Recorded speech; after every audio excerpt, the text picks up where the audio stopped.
Hi guys! Magandang araw. So, um, part 2 ng aming relasyon ni Bart, no? So, ikukuwento ko sa inyo kung ano ang mga nangyayari pa nung after niya mag-propose sa akin. So, magkape muna tayo guys kasi ang lamig dito.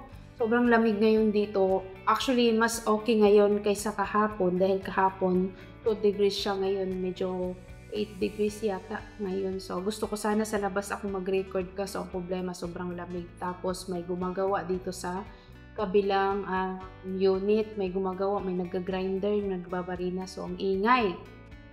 So, yun. No, sa part 2 ng aming relasyon ni Bart, no? Ikwento ko sa inyo ang mga buong pangyayari no na yung lahat kung paano kami yung nagiging kampante sa isa't isa, yung nakuha namin yung loob namin sa isa't isa. Alam mo yung ganun? So, after na Bart mag-propose sa akin, nagpa-reserve siya ng mahilig siya sa mga ganun na mahilig siya magpa-sorpresa, mga ganyan. So, nagpa-reserve siya ng restaurant na sa dinner date namin. So, sabi niya sa akin, nagpa-reserve na siya ng restaurant. So, doon kami mag-dinner.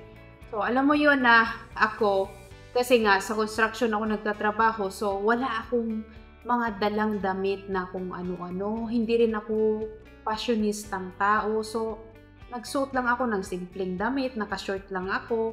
Tapos, yung suot ko pa na pangtaas, binili ko yun sa ukay-ukay, 2018 pa. Nung mag-Hong Kong, bago ako mag-Hong Kong, 2018. So, hanggang ngayon, dala-dala ko pa din siya. So, gusto ko naman siya at saka, alam mo yung komportable ka sa sinusuot mo kahit mumurahin man yan or saan galing yan, basta ang komportable ka at maganda para sa akin maganda siya. So, papakita ko yan sa inyo kung ano yung sinuot ko nung dinner date namin nung nag-propose si Bart sa akin. Then yun, sabi niya sa akin, kasi yung time na yun, hindi naman ako sanay na kumain sa mga mamahalin na restaurant, ganyan. So, sabi niya sa akin, magpili ka kung anong gusto mo. Sabi ko, ako, gusto ko kasi seafoods. So, madaming seafoods doon sa Boracay. Tapos, parang sugpo siya na hinati lang. Nilagyan niya ng parang cheese sa gitna. Tapos, may mga side siya. Parang ganun lang, guys. Alam mo yon yung parang nasa 2,000 plus. Parang nasa 2,000 plus yung order, parang ganun. Tapos, ang mahal-mahal, no? Tapos, mayroon lang mga slice na parang isda na fresh din siya, mga ganun. So, inisip ko talaga, wow, ang mahal-mahal nito. Tapos, mayroon isang baso na wine. And then, first time ko talaga na makainom ng wine sa buong buhay ko, no? Na kung hindi ako dinate ng aking asawa dun sa mga ganong restaurant, so hindi ako nakaranas pa naman. So mga wine na yan kasi hindi naman ako mahilig uminom. And then, pagkatapos nun, tapos na kaming kumain, bumalik kami sa hotel na tinitirhan namin. So bumalik kami sa hotel na tinitirhan namin, tapos doon sa hotel na tinitirahan namin, mayroon doon pa-fire dancing. So, kasi parang may cafe din doon sa hotel na yun. Tapos, sa gabi maganda siya kasi may nagsasayawan. Tapos, yun, fire dancing, mga ganon. Tapos, nakaupo kami ng asawa ko doon sa nanonood kami ng fire dancing. Yung dalawang lalaki, hinila nila kaming dalawa ni Bart. Pinapunta nila kami dun sa gitna. So, yun, nagsayaw-sayaw sila. Yung kasama yung ibang kasamahan nila na may mga daladalang mga apoy-apoy. So, mayroon kami picture niyan at saka video. So, ipapakita ko sa inyo sa video na ito. And then, pabalik kami ni Bart ng hotel, matutulog na kami. Alam mo yun, yung araw-araw namin ni Bart magkasama sa bakasyon. Wala kaming araw, oras na hindi kami masaya sa isa't isa. Alam mo yun, yung ramdam na ramdam namin dalawa yung saya, na wala kaming inaalalang iba. Alam mo yun, wala kang iniisip na problema. Lalo na ako ha, kasi nagtatrabaho ako sa construction, parang dala-dala ko yung buong trabaho kahit nasa labas ka, 'di ba? Parang gano'n. So parang nung nagkasama kaming dalawa, magkasama kaming dalawa, alam mo yun, lahat talagang tanggal yun sa utak ko. Tapos ang saya-saya ko, ang sarap-sarap ng pakiramdam ko. Alam mo yun, yung kahit simple lang yung bibili kami, sabi ko sa kanya, "Huwag na tayong mag-ano, huwag na tayong magpunta ng restaurant kasi mahal doon." Tinuturuan ko siya. Sabi ko, "Mahal doon. Bibili na lang tayo ng alak sa ano, sa 7-Eleven kasi malapit lang din yung 7-Eleven." Sabi ko, "Bibili tayo ng alak doon tapos dalhin natin dito sa loob. Magiinom tayo." Eh, bibili kami ng San Miglay tapos yung mga chichirya na pulutan.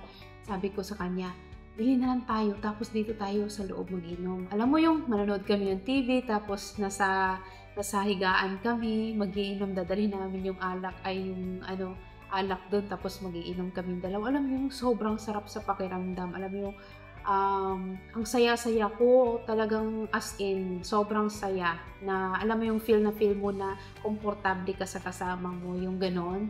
Tapos basta yung kasi nung time na yun nagkasakit siya dahil nabilad nga siya sa araw, nasunog yung balat niya dahil gusto nga niya magpaano, gusto niya magpa-tan. So, nasunog yung balat niya kasi alam mo yung 'pag mga foreigner excited na excited sila magbilad sa araw kasi gusto nga nila magpaitim.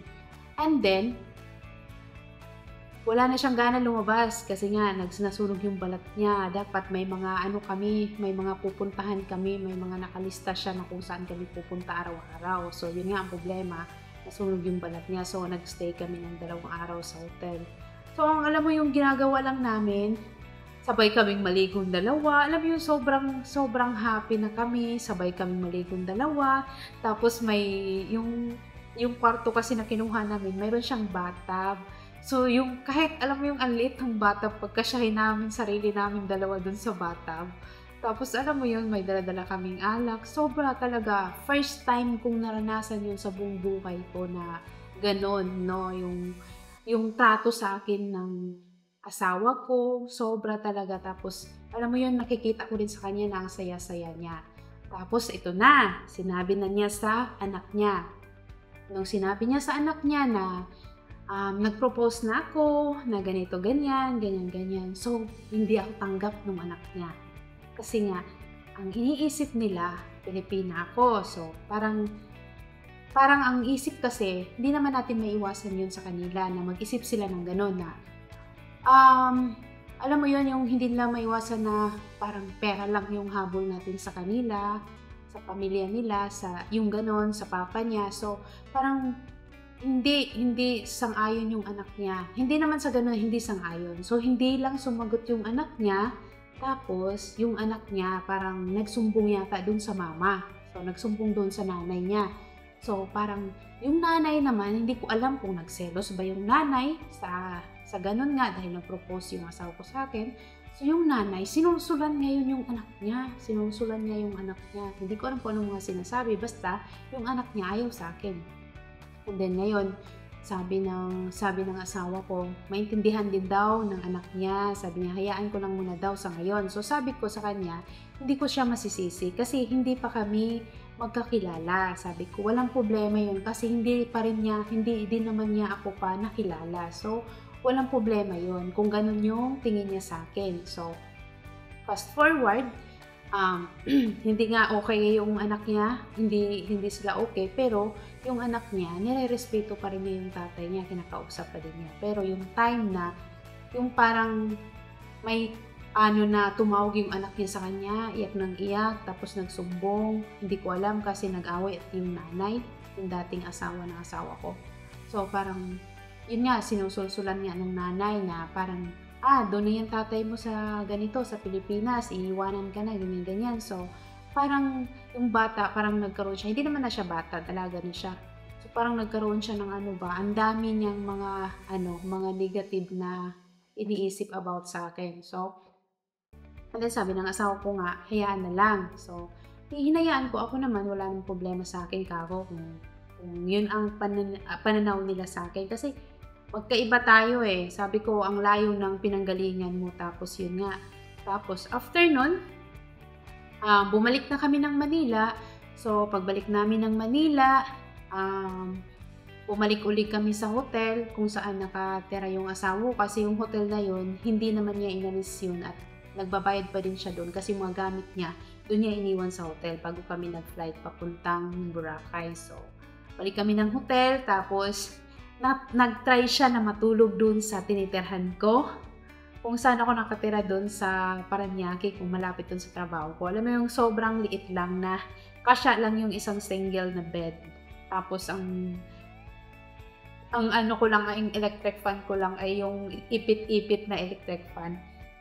So, tinry talaga niyang matulog kasi sabi niya sa akin, gusto niyang maranasan kung anong buhay meron ako. So, sabi niya sa akin, gusto kong maranasan kung anong buhay meron ka. So, matulog siya. And then ako, iisa lang naman yung plato ko sa bahay. Ay di, ang ginawa ko kasi, pagkakain kami, ginawa ko, bibili ako ng pagkain sa labas. So, first time yung makakita ng pagkain na binabalot sa plastic. So, sabi niya sa akin, bakit daw ang pagkain ay binabalot sa plastic? Bakit ganun? Hindi daw sa mga, sa mga container. Sabi ko, ganun talaga dito kasi pag ibabalot nila yan sa container, mas mahal. So, dapat plastic lang. So, kasi doon lang naman din sa gilid-gilid ko binili yung pagkain. Tapos, yun, pinatry ko sa kanya yung Minodo, tapos yung meron pa yung mga Bicol Express, pinakain ko din sa kanya at saka yung pritong tilapia. So, ginawaan ko na sausawan. So, yung asawa ko as in, wala talaga siyang kaarte-arte. Parang talagang gusto niya pag-aralan, gusto niyang matuto lahat-lahat ng kung anong buhay meron ako. Alam mo yun, yung ganon. Tanggap niya lahat yun. Hindi siya katulad ng mga ibang foreigner na maarte. Wala siyang ganon. Tapos, eto na. Kasi yung toilet ko, sobrang liit lang. Nakakatuwa kasi sobrang liit lang ng toilet ko. Pagpasok mo, pag naglalaba nga ako dun pinapatong ko yung planggana, tas dun ako naglalaba. Nakatayo pa ako niyan, ay nakayuko para lang hindi ka makaupo dun sa pag naglalaba ka. So, yung asawa ko, nag-CR siya. Hindi niya alam, hindi rin naman siya nagsabi sa akin na mag-CR siya. Kailangan pag nag-CR ka kasi dun, kasi nilagay ko yung parang planggana dun sa gilid. Pag nag-CR kasi ako, tinatanggal ko yung planggana, nilalabas ko dun sa higaan ko para lumuwag konti yung toilet. Tapos, ilalabas ko yon. Ang ginawa naman ng asawa ko, hindi niya nilabas. Hindi siya nagsasabi sa akin na mag-CR pala siya. Paglabas niya, pawis na pawis siya. Pawis na pawis yung buong mukha niya. Yung, alam mo, yung pulang-pula yung itsura niya na parang hindi mo maintindihan na nagagalit siya na ewan, na hindi mo nahihiya na ganun. Ako, kalabas niya, nangangamoy siya. Sabi ko, parang ginawa mo? Sabi niya, hindi daw niya alam kung paano niya gagawin kasi hindi siya makaupo ng maayos doon sa toilet. Tapos sabi niya, kasi sila sa kanila, hindi sila gumagamit ng tubig pag nagtumi sila, hindi sila gumagamit ng tubig. Ang ginagamit nila, tissue lang. So, sa akin, tubig. Kasi saan mo naman ilagay yung tissue pag igamit mo ay di mabasa. Diba? Kasi nga ang liit. So, hindi rin siya nagsabi sa akin na may tissue naman sana ako. So, sabi ko sa kanya, tinuruan ko siya na pag nag-CR ka, tubig ang ihugas mo. Tapos, pagkatapos mo mahugas ng tubig, mayroon sabon dyan, magsabon ka. So guys, hindi niya alam yun na yung nagsabon siya. Tapos, alam mo yun, yung nandoon pa rin yung amoy. Kasi hindi nga siya sanay. Alam mo yung nasa loob kami ng Grab. Natatawa talaga ako kasi hindi siya nagsasalita. Tapos naaamoy ko yung kamay niya. Sabi ko, kinuha ko yung anong tawag nito? Kinuha ko yung alcohol nung taxi. Sabi niya, anong gagawin mo? Sabi ko, inisprayan ko yung kamay niya. Sabi ko, mabaho yung kamay mo. Alam mo yung nahihiya siya na parang parang naiiyak siya na hiyang-hiya. Pero, alam mo yon, talagang sobrang bilib ako sa kanya. Kasi, hindi siya nagre-reklamo. Hindi talaga siya nagre-reklamo. Hindi siya nagsasalita. Pero makita mo sa itsura niya na hiyang-hiya siya. Alam mo yung gano'n na kahit hindi siya sanay na gawin yun. Pero, alam mo na siya, kung saan ako. Alam mo yung, kasi nakibagay siya yung gano'n. Na kasi ganun yung buhay ko ganun yung sitwasyon ng tinitirhan ko. So, parang ganun. So, hindi siya maarting tao. tutulog siya sa sahig, tutulog siya sa lapag, alam mo yun, yung ganun. Wala talaga siyang kaarte-arte. Tapos, kumakain siya ng kung ano-anong pagkain, wag lang yung paa ng manok at saka tuyo, yung mga ganon. So, after nun,